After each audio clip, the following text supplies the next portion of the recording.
Arnaud, bonjour. Bonjour Vincent. Alors on va parler or et métaux précieux ensemble. On va commencer par l'or. Les cours de l'or se sont redressés depuis la mi-2018. Ils étaient sous les 1200 $ l'once à ce moment-là. On est au-dessus des 1300 aujourd'hui. Et on se dirige vers une résistance majeure, celle des 1365, 1385 $. Si jamais on la franchissait, à en croire les chartistes, eh bien on libérerait un potentiel d'appréciation significatif pour les cours de l'or. Bien évidemment, ça c'est de la théorie. Il faut savoir si fondamentalement on a des justifications à une telle envolée. Est-ce qu'aujourd'hui, le mouvement de redressement des cours de l'or peut se prolonger selon vous? Effectivement, cette zone des 1365-1385, testée à 3 reprises depuis 2014, semble difficile à franchir et il faudra quelque chose de fort pour y parvenir. Je dirais un certain nombre d'éléments sont déjà connus des marchés, principalement l'incertitude économique et financière qui a pesé très fortement sur les marchés lors du dernier trimestre de l'année dernière, quant à la politique commerciale des États-Unis, quant aux risques autour du Brexit ou de ce qui se passe en Italie, par exemple. Donc l'or a recouvré son statut de valeur refuge. L'or a clairement recouvré son statut de valeur refuge pendant cette période. Maintenant, ces nouvelles sont connues. Il va falloir quelque chose de plus et peut-être cet élément est arrivé en début d'année 2019 avec le changement de discours de M. Powell, président de la Réserve fédérale américaine. À cette occasion, lors du dernier FOMC, M. Powell a clairement indiqué au marché qu'il était prêt à faire montre d'un petit peu plus de patience. Il n'a pas mentionné, cette fois-ci, le resserrement graduel attendu de sa politique monétaire. Il n'en fallait pas plus pour que le marché anticipe que la hausse des taux américains était terminée. Oui, mais alors quel est le lien entre la politique monétaire américaine et les cours de l'or? Alors le lien est que qui dit fin de la hausse des taux directeurs de la Réserve fédérale américaine peut dire également top atteint sur le dollar américain. Et la relation qui existe entre le dollar américain et l'or a toujours été particulièrement forte. Les cours de l'or ayant tendance à être inversement corrélés à ceux du dollar américain contre les autres devises. Donc si le dollar se déprécie, les cours de l'or devraient monter. C'est exactement ça. Et on commence à observer ce mouvement d'affaiblissement du dollar américain par rapport aux grandes devises émergentes, notamment chinoises, un certain nombre de devises d'Amérique latine et également les devises qu'on appelle les devises commodities comme le dollar américain ou le dollar australien. L'euro reste un petit peu attentiste pour l'instant en raison de ce qui se passe évidemment sur le continent européen. Donc la dépréciation de dollar pourrait soutenir l'appréciation de l'or. Il y a le lien également avec les taux d'intérêt réels.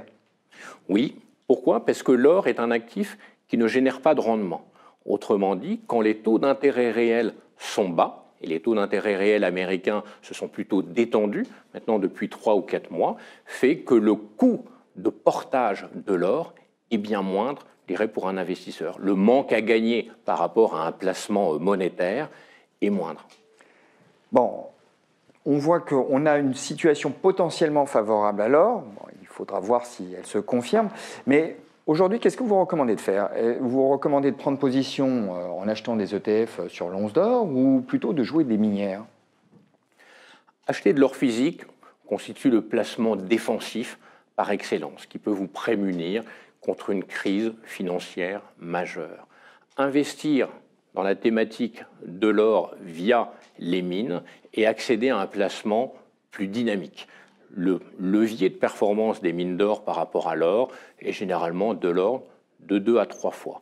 Donc on est dans une histoire différente. C'est-à-dire en achetant des mines, on achète également une histoire de restructuration qui est en train d'ailleurs de se concrétiser avec les grandes opérations de M&A que l'on a pu observer ces derniers mois. Oui, parce qu'il se passe pas mal de choses en effet dans le secteur minier, aurifère. On a des rapprochements et la recréation de leaders mondiaux.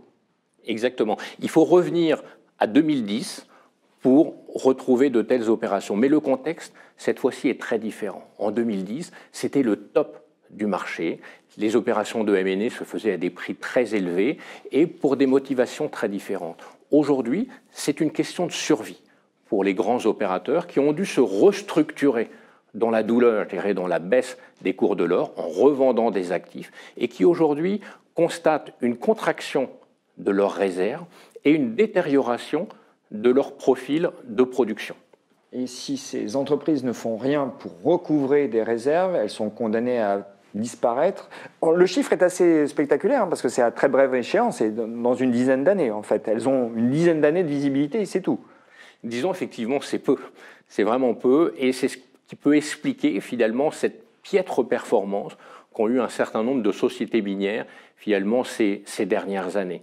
Puisque vous savez, une fois que la mine est terminée, la valorisation de la mine est à zéro, effectivement. Donc c'est vraiment vital, je dirais, pour ces compagnies de renouveler ces ressources. Et pour ça, il faut racheter des concurrents. Et pour ça, il faut racheter des concurrents. Donc, deux grandes opérations quand même notables ces derniers mois. D'abord, le rachat de Randgold par la société Barrick, qui pendant quelques mois simplement est redevenu le leader incontesté du marché. Et la grande opération depuis le début de l'année, qui est le rachat de Goldcorp par Newmont, donc qui a supplanté Barrick assez nettement. Et la grande question est de savoir, est-ce que les autres grands producteurs vont devoir réagir par rapport à cette offensive? Le secteur est un peu en ébullition. On voit bien qu'il y a un intérêt spéculatif donc, autour des mines d'or. Mais si on doit construire un portefeuille, quelle allocation j'accorde finalement à l'or physique ou aux ETF et quelle part je réserve aux minières? Parce que les minières sont tout de même des véhicules particulièrement volatiles et donc dangereux. Effectivement, l'or physique constitue le placement de fonds dans le portefeuille qui peut rester de façon constante quelque part, qui vous permettra de lisser la volatilité de votre portefeuille global, surtout dans les périodes un petit peu agitées comme celles que nous avons pu observer. Investir dans les mines, c'est donner un petit coup de peps à votre portefeuille, c'est-à-dire qu'il faut effectivement savoir gérer cette position de façon dynamique. Il ne faut pas hésiter à prendre des profits, après gérer des mouvements de hausse qui peuvent être spectaculaires. Rappelez-vous que durant le premier semestre de l'année 2016, par rapport à un point bas, il est vrai, les mines avaient rebondi de plus de 150% en 6 mois. Oui, mais elles descendent aussi très vite. Absolument. Donc il faut être tactique et plutôt au fait de ce que l'on fait justement avec les mines. Bon, donc vous conseillez d'avoir un peu des deux et en tout cas la fraction réservée aux mines, c'est une fraction de risque. Il faut bien en être clair. Fraction dynamique. Dynamique, mais bon, je nuancerai en disant que c'est tout de même du risque. On a parlé de l'or, très bien. On a une tendance qui peut-être se dégage sur l'or. Parlons du palladium parce que on assiste à une certaine frénésie du marché à l'égard du palladium. Il y a une demande assez frénétique avec un nouveau record historique qui a été établi par le palladium en janvier de cette année à 1439 $. Je parle sous votre contrôle. Et chose intéressante, les cours du palladium ont pour la première fois depuis 2000 dépassé les cours de l'or. Alors est-ce que ce mouvement n'est pas la traduction d'une bulle sur le palladium ? Alors, le palladium a été la vedette incontestée de 2018 et cette tendance semble se poursuivre en ce début 2019. Il faut avoir en tête que 80% de la consommation du palladium est liée aux pots catalytiques pour les voitures à moteur essence. On remarque depuis quelques années que la part de marché des véhicules diesel n'a cessé de se réduire au profit des véhicules essence jugés moins polluants. Ça a été une première chose, et ça, dans un contexte de déséquilibre du marché. L'année dernière, il manquera environ 1 million d'onces de palladium pour satisfaire la demande, c'est-à-dire environ 31 tonnes. Et ce déficit devrait se creuser davantage en 2019. Donc ça devrait soutenir les cours. Exactement. Donc la tendance va se prolonger selon vous. Mais on peut aller jusqu'à où ? Alors le problème, c'est que la tendance est déjà bien entamée aujourd'hui. La spéculation est à son comble. Les marchés sont quand même extrêmement surachetés. Et de l'autre côté, les fondamentaux du marché automobile ne semblent pas aussi porteurs que cela. Pour la première fois l'année dernière, en 2018, les ventes de voitures en Chine, qui représentent le premier marché automobile mondial, ont décliné. Donc il faut vraiment prendre en considération ce petit indicateur, cette petite alerte de marché. Le deuxième élément est la montée en puissance inéluctable que nous assistons sur les voitures à moteur électrique. Bien que leur part de marché demeure modeste aujourd'hui, on parle d'un marché de 2 millions de véhicules en 2018 par rapport à 100 millions de véhicules, mais avec une hausse tout à fait spectaculaire par rapport à ce qu'on a pu observer l'année précédente et qui va très certainement se poursuivre dans les années à venir. Et le développement de l'électrique, ça a quelle résonance donc, sur le marché du palladium? Parce que là, vous faites le lien. Eh bien, on n'utilise pas de palladium en fait dans les voitures électriques. Mais on utilise quoi d'autre? On utilise du lithium. On n'en manque vraiment pas en fait autour du monde. De nombreux projets, de nouveaux projets sont en production, en construction en fait aujourd'hui. On utilise du cobalt. C'est le point un petit peu sensible, mais la situation semble se rééquilibrer un petit peu, et notamment en République démocratique du Congo. Donc tout ça, effectivement, fait qu'il y aura potentiellement moins d'utilisation de palladium à l'avenir. À l'avenir. Mais pour le moment, on est plutôt en déficit.